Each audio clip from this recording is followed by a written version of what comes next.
Olá, me chamo Bárbara Joalino, estudo na Faculdade de São Francisco da Paraíba. Estou cursando o segundo período de farmácia da disciplina Fisiologia Humana, do professor Anderson Buli. Irei falar sobre hipertensão pulmonar. Irei falar sobre hipertensão pulmonar. Falarei dos seguintes temas: a sua definição, os seus sintomas, o seu diagnóstico, a sua fisiopatologia, a sua classificação, o seu tratamento e suas causas. Pronto, abordarei a sua definição. A hipertensão arterial pulmonar, HAP, é uma condição clínica resultante de uma série de fatores que dificultam o fluxo sanguíneo no sistema vascular pulmonar.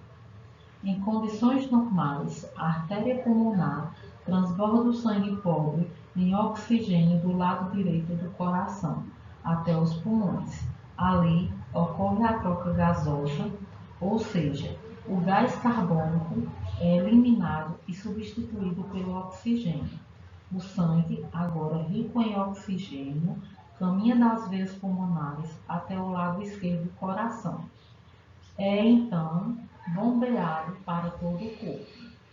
No quadro de hipertensão pulmonar, ocorre alterações nos vasos pulmonares e, com isso, o fluxo sanguíneo nos pulmões é prejudicado.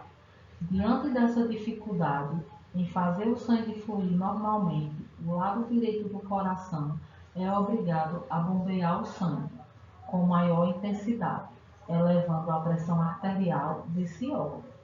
Com o tempo, esse processo faz com que o lado direito do coração fique sobrecarregado, o que acaba dilatando o órgão e levando à insuficiência cardíaca direita. Isso pode causar vários sintomas.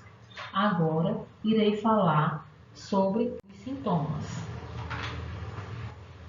Quais são os sintomas? O cansaço com piora progressiva, a dificuldade para respirar, a falta de ar, tonturas, desmaios, fraquezas, dores no peito. Em caso mais grave, o paciente pode precisar de internação ou até mesmo de transplantes pulmonar. Requer um diagnóstico médico. Dando continuidade, falarei sobre o diagnóstico.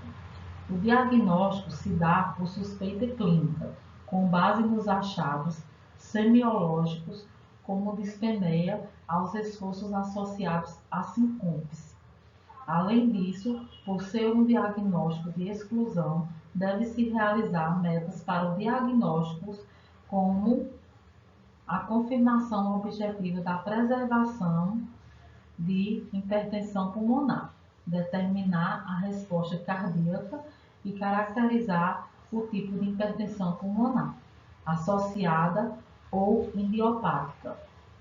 Portanto, o processo diagnóstico implica uma investigação que pode incluir os seguintes exames: as radiografias de tórax, eletrocardiograma e angiografia por TC de tórax. Segue os possíveis achados em cada exame abaixo.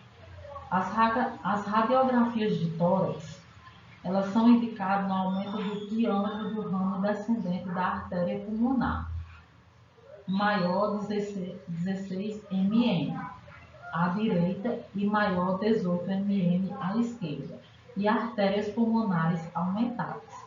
O eletrocardiograma pode indicar sobrecarga de ventrículo direito, sendo bastante específico e pouco sensível, visto que poucos pacientes sem a doença apresentam o achado, porém muitos pacientes com a doença não apresentam.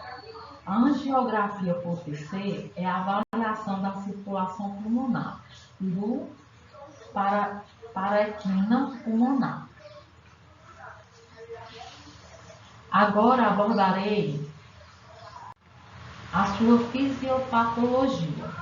A fisiopatologia da hipertensão pulmonar não é única, podendo ocorrer de duas maneiras: aumento da pressão hidrodrástica proveniente das câmaras cardíacas esquerdas, ou situações de hipervolemia. Neste caso, pode-se enquadrar insuficiência cardíaca esquerda, hiperfluxo sanguíneo resultante de um aumento no débito cardíaco em direito à circulação pulmonar. Ambas as causas são secundárias a uma doença de base, que muitas vezes pode ser cardiovascular, doenças do tecido conjuntivo, doenças pulmonares ou hipóxias, insuficiência renal, multifatorial ou até mesmo pode ocorrer de forma idiopática. Contudo, a principal causa seja cardiovascular, sobretudo pela difusão do ventrículo esquerdo, secundária a uma insuficiência cardíaca direita. Neste sentido, inicialmente ocorre uma sobrecarga do ventrículo direito, levando a uma hipertrofia compensatória, gerando um desvio do septo interventricular para a esquerda, compreendendo o enchimento do ventrículo esquerdo e reduzindo o débito cardíaco. Esse somatório de complicações, combinados a uma resistência vascular periférica, reproduz uma elevação da pressão arterial pulmonar. Continuando, falarei sobre a sua classificação. Ele tem 4 tipos de classe. A primeira classe, os pacientes com hipertensão pulmonar, mas sem limitação das atividades físicas habituais, não causam dispneia ou fadigas excessivas, dotoráxia ou pré-sincopse. Na classe 2, os pacientes com hipertensão pulmonar, resultando em discreta limitação das atividades físicas, estes pacientes estão confortáveis ao repouso, mas atividades físicas habituais causam dispneia ou fadiga excessiva, dotoráxia ou pré-sincopse. Na classe 3, o paciente com hipertensão pulmonar, ele resultando em importante limitação das atividades físicas, estes pacientes estão confortáveis ao repouso, mas esforços menores que as atividades físicas habituais, causam dispneia ou fadiga excessiva, torácica ou pré-sincopse. Na classe 4, o paciente com hipertensão pulmonar, resultando em incapacidade para realizar qualquer atividade física sem sintoma, este paciente manifesta os sinais de falência ventricular direita, dispneia ou fadiga pode estar presente ao repouso e ao desconforto aumenta em qualquer esforço. Dando sequência, falarei sobre o tratamento.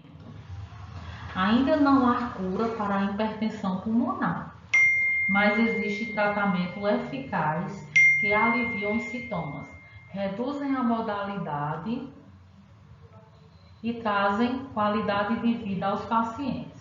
Esses tratamentos envolvem vários medicamentos que visam suprir o oxigênio, ajudando o coração a trabalhar melhor, ao dilatar os vasos sanguíneos, porém o uso desses medicamentos podem variar, conforme cada caso e causas da doença. Em caso de pessoas com hipertensão pulmonar, com baixo nível de oxigênio no sangue, é preciso administrar o uso contínuo de tubos nasais ou máscara de oxigênio, medida que visa reduzir a pressão nas artérias pulmonares, e outros remédios, como os diuréticos e anticoagulantes, servem de apoio para amenizar os sintomas. Foram a medicação, alguns fatores de mudança de comportamento do paciente também são essenciais para o tratamento, como mudança de hábitos alimentares, redução de sódio, eliminação total de cigarro, incentivo de hábitos saudáveis e principalmente evitar maiores esforços físicos. E enfim,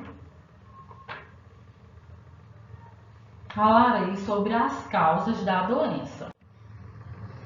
A hipertensão arterial pulmonar pode não ter uma causa específica, ficando HAP, idiopáticas, mas também pode ocorrer por conta de outras doenças, como problemas cardíacos, HIV, uso de certos medicamentos com inibidores de apetites,